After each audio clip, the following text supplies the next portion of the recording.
2-3 दिन पहले मेरे पास एक नौजवान आए तो उन्होंने आके मुझे कहा कि उलमा के बारे में बाज़ नौजवानों की राय ठीक नहीं है। तो मैंने उनसे पूछा पुलिस वालों के बारे में ठीक है राय, लोगों की राय ठीक है, वकीलों के, जजों के बारे में, सियासतदानों के बारे में?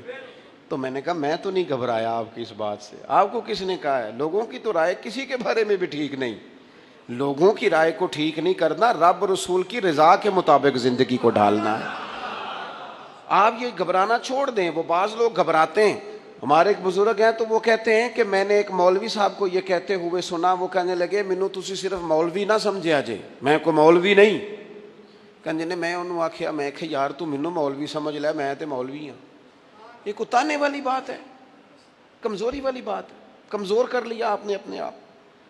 आपके अंदर खुद एतमादी होनी चाहिए। अगर आप दर्जियों का काम करते हैं तो ये हज़रत इदरीस अलैहिस्सलाम का तरीका है। आप क्यों कमज़ोर पड़